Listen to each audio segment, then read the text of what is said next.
Hello viewers, అందరూ ఎలా ఉన్నారు? నేనైతే సూపర్గా ఉన్నాను. ఈరోజు సింపుల్గా చాక్లెట్ ఎలా తయారు చేయాలో చూపిస్తాను. ఇక్కడ నేను dark compound chocolate and milk chocolate తీసుకున్నాను. డార్క్ చాక్లెట్ చాలా కొంచెం పీస్ తీసుకున్నా. నెక్స్ట్ మిల్క్ చాక్లెట్ కూడా చిన్న పీస్ తీసుకొని మొత్తం అయితే నీట్గా గ్రేట్ చేసేసుకున్నాను. సో నైఫ్తో కట్ అయిపోతుంది ఈజీగానే. సో మొత్తం డార్క్ తినలేను అనుకున్న వాళ్ళు మిల్క్ కొంచెం ఎక్కువ తీసుకోండి. ఆ తర్వాత డబుల్ బాయిలింగ్ మెథడ్లో కింద వాటర్ ఒక గిన్నెలో పెట్టుకొని దానిపైన ఒక చిన్న బౌల్ పెట్టుకొని దానిలోనే చాక్లెట్ అంతా వేసేయండి, గ్రేట్ చేసిన చాక్లెట్. సో గ్రేట్ చేసిన చాక్లెట్ వేయగానే ఒక 1-2 మినిట్స్కి అది బాగా మనకి క్రీమీ టెక్స్చర్లా వచ్చేస్తుంది, చాక్లెట్ టెక్స్చర్ లాగా. సో మరీ ఎక్కువసేపు ఉంచక్కర్లేదు, ఎందుకంటే మనం ఆల్రెడీ నీట్గానే తురిమేసి పెట్టుకున్నాం కాబట్టి.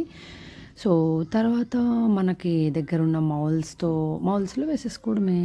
సో ఇలా టెక్స్చర్ వస్తుంది అనమాట. మనకు చూడగానే అర్థమైపోతుంది చాక్లెట్ టెక్స్చర్ వచ్చేసింది అని చెప్పి. సో అయిపోగానే మన దగ్గర ఆల్రెడీ మౌల్స్ ఉంటాయి కదా, అవి ఆల్రెడీ క్లీన్ చేసుకొని పెట్టుకోవాలి. క్లీన్ చేసుకొని పెట్టుకున్నాక ఈ టెక్స్చర్ తీసుకెళ్ళి అందులో వేసేసుకోవాలి. మనకి ఇంకా కొంచెం షైనింగ్గా కొంచెం లిక్విడీగా కావాలనుకుంటే కొంచెం బటర్ వేసుకోవచ్చు. నా దగ్గర బటర్ లేక నేనైతే బటర్ వేయలేదు. సో బటర్ వేయకుండా ఇదైతే టెక్స్చర్ అయితే ఇలా వచ్చింది. నేను తీసుకెళ్ళి దీన్ని మౌల్స్లో వేసేసాను. నా దగ్గర చాలానే ఉన్నాయి, బట్ మా పాప కొన్ని కావాలని సెలెక్ట్ చేసుకుంది. సో సెలెక్ట్ చేసిన మౌల్స్లోనే వేసాను అనమాట, మొత్తం వేయలేదు. అవైతే చూపించేస్తాను రండి. ఇవన్నీ ఆల్రెడీ నేను డిమార్ట్లో తీసుకున్నా, వెళ్ళినప్పుడల్లా ఒక్కొక్కటి షేప్స్. సో వీటిలో కొన్ని సెలెక్ట్ చేసుకుంది మా పాప. సో ఆ సెలెక్ట్ చేసుకున్న వాటిలోనే వేసాను. సో మరీ ఎక్కువ చేయలేదు. ఇగో అలా చాక్లెట్ని అయితే అలా వేసేయాలి. అందులో వేసేసి జస్ట్ కొంచెం షేక్ చేయాలి, ఎయిర్ ఫ్రీ ఏమైనా ఉంటే సెట్ అయిపోవడానికి. ఎయిర్ పోయాక మనకు అందులో కావాలంటే డ్రై ఫ్రూట్స్ వేసుకోవచ్చు. చాక్లెట్ వేసి కొంచెం డ్రై ఫ్రూట్ వేసి మళ్ళీ చాక్లెట్ కూడా వేసుకోవచ్చు, మనకు నచ్చినట్టు వేసుకోవచ్చు.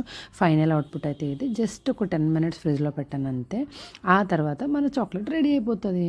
సో మనం ప్యాక్ చేసుకోవాలనుకుంటే నా దగ్గర ఉన్నట్టు నేను ఎలా చేశానంటే, మన దగ్గర సిల్వర్ ఫాయిల్ ఆల్రెడీ రెడీగా ఉంటుంది కదా ఇంట్లో, దాన్ని స్క్వేర్ షేప్ కింద కట్ చేసేసుకొని పీసెస్ ఒక్కొక్క దానిలో ఒక్కొక్కటి ప్యాక్ చేసేసి పెట్టేశాను అనమాట. సో అలా ఇస్తే ఎవరికైనా బాగుంటుంది కదా చూడడానికి.